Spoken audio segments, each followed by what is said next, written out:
Prophet series میں آپ کا خیر مقدم ہے۔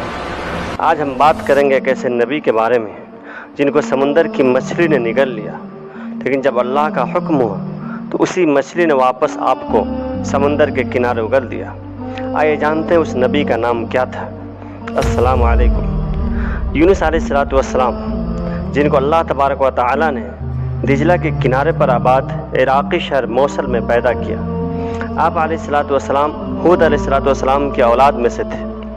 موصل کے بغل میں نینوا شہر تھا جو اس زمانے میں اپنے عروج پر تھا اور وہاں قوم سمود آباد تھی۔ نینوا کی آبادی 1 لاکھ سے زیادہ تھی۔ حضرت یونس علیہ السلام کی عمر 28 سال تھی جب اللہ تعالیٰ نے انہیں نینوا کے لوگوں کی ہدایت کے لیے بھیجا۔ مفسرین کے مطابق یونس علیہ السلام کا زمانہ عیسیٰ علیہ السلام کے زمانے سے 781 سال پہلے کا ہے۔ آپ کو قرآن کریم میں صاحب الحوت اور ذو النون کہہ کے پکارا گیا ہے۔ اس کا مطلب ہوتا ہے مچھلی والا۔ نون بڑی مچھلی کو کہتے ہیں۔ چونکہ آپ علیہ السلام کئی دن ایک مچھلی کے پیٹ میں رہے، اس لیے مچھلی والا کہا گیا۔ قرآن کریم کی سورتوں میں یہ چیزیں بھی اللہ تبارک و تعالی نے فرمائی ہے۔ یونس علیہ السلام ایک عرصے تک نینوا کے لوگوں کو اللہ کی طرف بلاتے رہے، لیکن وہ لوگ بت پرستی کرتے تھے، بت کی عبادت کرتے تھے۔ یونس علیہ السلام ان کو بت پرستی سے روکتے رہے، لیکن ان کی قوم نے ان کی بات کو ماننے سے صاف طور پہ انکار کر دیا۔ صرف یہی نہیں بلکہ اتنے وہ لوگ متکبر تھے اور اتنے نافرمان تھے کہ آپ کی دعوت کا مذاق بھی انہوں نے اڑایا۔ ان کی سرکشی اور نافرمانی اپنے انتہا کو پہنچ چکی تھی۔ تب اللہ تبارک و تعالی نے یونس علیہ السلام کو حکم دیا کہ لوگوں کو بتا دو، لوگوں کو آگاہ کر دو کہ 3 دن کے اندر ان پر عذاب آنے والا ہے۔ آپ علیہ السلام میں قوم میں اس چیز کا اعلان کر دیا۔ سن کر یونس علیہ السلام کی جو قوم تھی انہوں نے آپس میں مشورہ کیا اور وہ لوگ اس بات پہ متفق ہوئے کہ یونس علیہ السلام کو کبھی جھوٹ بولتے نہیں دیکھا، لہٰذا ان کی بات کو نظر انداز نہیں کر سکتے۔ مشورے میں بھی طے پایا کہ دیکھا جائے کہ اگر یونس علیہ السلام رات بستی کے اندر اپنے گھر میں رہتے ہیں اور گھر میں اپنی رات کو گزارتے ہیں تو سمجھ لو کہ کچھ نہیں ہوگا، اور اگر وہ یہاں سے کہیں اور چلے جاتے ہیں تو یقین کر لو کہ صبح عذاب ضرور آئے گا۔ یونس علیہ السلام رات کو اس بستی سے نکل گئے۔ صبح ہوئی تو اللہ تبارک و تعالیٰ کا عذاب ایک دھوئیں کی شکل میں اور بادل کی شکل میں بستی والوں کے سروں پر آ گیا۔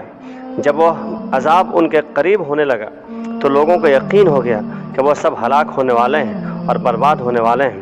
یہ دیکھ کر یونس علیہ السلام کو تلاش کیا گیا کہ ان کے ہاتھ پر ایمان لے آئیں اور توبہ کر لیں، مگر آپ علیہ السلام کو لوگ کہیں نہیں پائے تو خود ہی اخلاص نیت کے ساتھ توبہ استغفار میں لگ گئے اور اپنے گھروں سے نکل کر ایک میدان میں جمع ہو گئے۔ عورتیں، بچے اور جانور سب اسی میدان میں اکٹھے ہو گئے۔ تمام بستی والے ٹاٹ کے کپڑے پہن کر انکساری کے ساتھ اللہ تبارک و تعالیٰ کے سامنے رونے لگے، گڑ گڑانے لگے اور اللہ تبارک و تعالیٰ سے توبہ کرنے لگے۔ اس معاملے میں وہ مشغول تھے اور رو ہی رہے تھے کہ اللہ تبارک و تعالیٰ نے ان کی توبہ کو قبول کر لیا اور عذاب ان سے ہٹا دیا۔ روایتوں میں آتا ہے کہ عاشورہ یعنی 10ویں محرم کا دن تھا۔ ادھر یونس علیہ السلام بستی سے باہر اس انتظار میں تھے کہ اب اس قوم پر عذاب نازل ہوگا۔ ان کے توبہ استغفار کا حال انہیں معلوم نہ تھا۔ جب عذاب ٹل گیا تو انہیں اس بات کی فکر ہوئی کہ اب تو قوم مجھے جھوٹا قرار دے گی، کیونکہ میں نے اعلان کیا تھا کہ 3 دن کے اندر عذاب آ جائے گا۔ اس قوم کا قانون تھا کہ جس شخص کا جھوٹ معلوم ہو اور اپنے بات پر کوئی شہادت پیش نہ کر سکے، کوئی گواہی نہ پیش کر سکے تو اسے قتل کر دیا جاتا تھا۔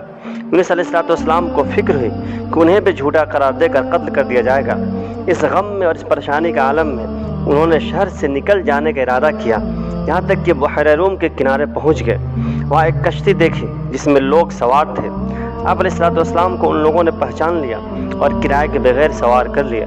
کشتی روانہ ہو کر جب بیچ میں پہنچی تو اچانک رک گئی، نہ آگے بڑھ رہی تھی اور نہ پیچھے آ رہی تھی۔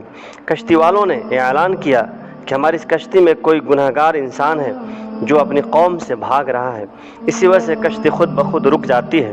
ایسے آدمی کو چاہیے کہ خود کو ظاہر کر دے اور اپنا نام بتا دے تاکہ اس کی وجہ سے سب پر مصیبت نہ آئے۔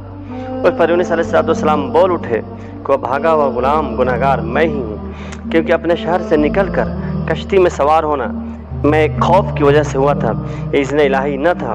اللہ تعالیٰ کے حکم کے بغیر یونس علیہ السلام ایسے آ گئے تھے۔ چنانچہ کچھ اور نبی کے ساتھ بھی ایسا معاملہ ہوتا ہے